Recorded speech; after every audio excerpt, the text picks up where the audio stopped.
and Deputy Peadar Toby. Sin Cart, Ara, the findings of the Moriarty Tribunal form another chapter in the sordid history of the golden circle of the powerful and the wealthy in this state. It is without question an indictment of Deputy Michael Lowry. It is an indictment also of the Fine Gael Labour Democratic Left government in which he sat at the cabinet table as Minister for Transport, Energy and Communications. And above all, it is an indictment of the political culture that has dominated this state for decades. While the tribunal does not use the word corrupt, its findings mount to the same thing. The awarding of the state's hugely lucrative second mobile phone licence was corrupt. The minister responsible, Deputy Lowry, received substantial sums of money from the winning bidder, Denis O'Brien, before and after the awarding of the licence. And Fine Gael also received substantial sums of money from the same source. The spotlight has quite rightly fallen on Deputy Lowry himself.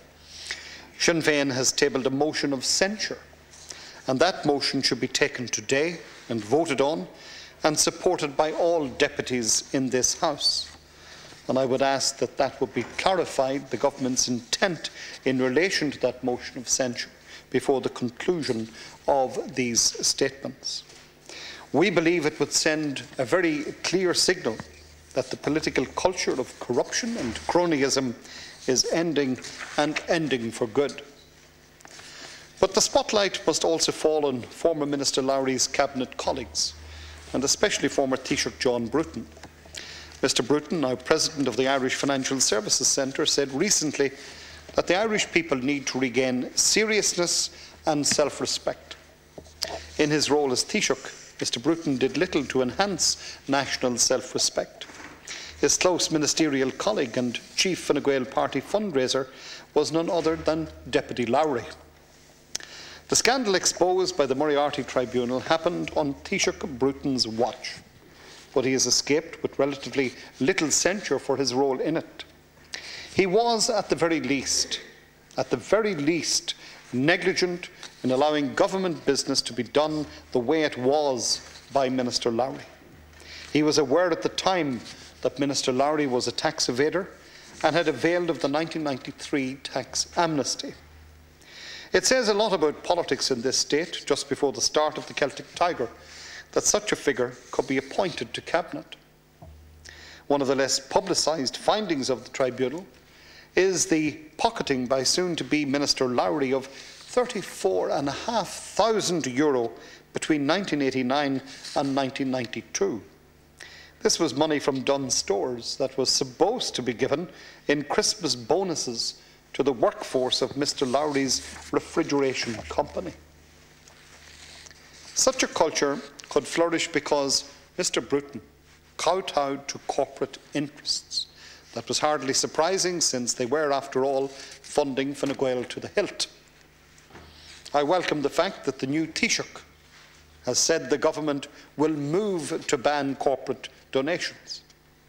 Fine Gael has a lot of ground to make up in this regard. They clearly spent millions of euros in the general election just passed, yet they do not publish their party accounts, something we in Sinn Féin have been doing for a number of years now.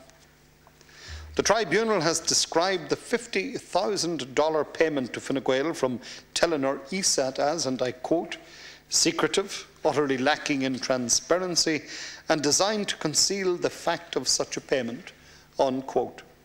Mr Bruton did return this money, but the truth of what happened was only revealed after probing by the media. It was carefully concealed and begs the question as to what other significant corporate donations to Fine Gael were concealed or are being concealed. And the question has been put by my party colleague and our leader here in the House on a number of occasions this week and last. Were there any other donations received either directly from Denis O'Brien or indeed from any of the companies in which he has an interest? Were any other donations received by Fine Gael from any of those sources? In 1997, we got a snapshot of the range and level of corporate donations to establishment parties when a box of files on donors was apparently inadvertently thrown into a skip outside the head office of the Progressive Democrats during a clear-out. It was removed from the skip and sent anonymously to a Sunday newspaper. The donors included Tony Ryan of GPA, De Beers Diamonds, Tara Mines, Waterford Glass, Larry Goodman, and donations from executives in such firms as Stokes Kennedy Crowley and Arthur Cox and Company. There was £12,000 from Smurfits in 1987, and again in 1989, and £30,000 in 1992. If only there had been a similar skip mishap outside Fine Gael, or indeed Fianna Fáil head office as well, maybe more information would be to hand today. Fine Gael should publish their accounts, including corporate donations. We have repeatedly pointed out that in key policy areas, including economic strategy, there is little difference between Fine Gael and Fianna Fáil. While Fine Gael always attempt to refute this, they are much more vehement in their denial that they are the same as Fianna Fáil in and corruption. And this may be true to a certain extent, may be true, but only to a certain extent. No comfort for the deputies opposite. The difference is that Fianna Fáil have been in government far more often and for longer in the history of this state than Fine Gael, and the opportunities for those among them who have been corrupt have therefore been far greater, and boy, have they availed of those opportunities. The media and political debate is focused predominantly on individuals because the tribunal's inquiries and findings were based on the conduct of individuals. But there are wider implications for both the conduct of politics and indeed for government policy. There was apparently nothing illegal or on the face of it corrupt about the privatisation of Eircom, but in its results it was far more disastrous than the awarding of the second mobile phone licence. Strategic infrastructure was sold off and the government threw away its responsibility to develop the telecommunications infrastructure of this country in a properly planned and equitable manner, with the profits being ploughed back to maintain and upgrade that resource.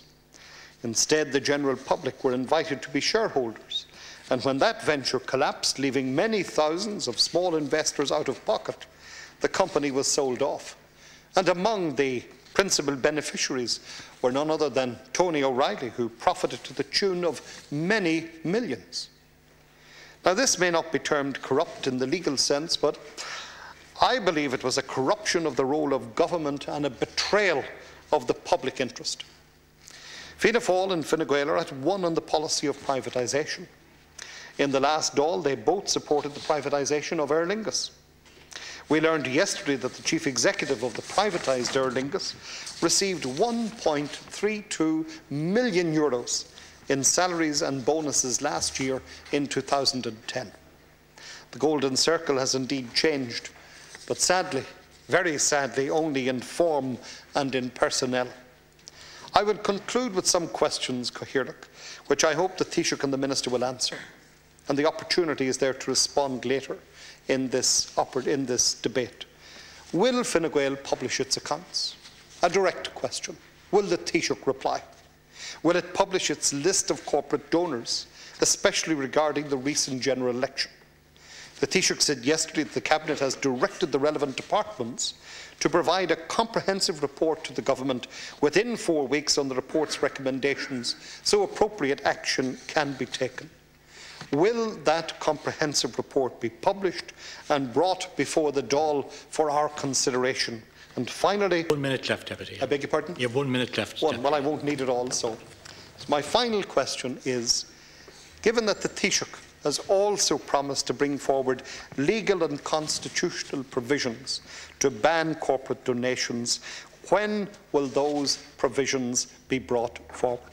We would ask that before making hopefully the unanimous decision to pass the motion of censure, which we take some encouragement from the Taoiseach's remarks earlier today, that all of these questions will be fully responded to before this business is concluded here today. Yeah, thank you, Deputy.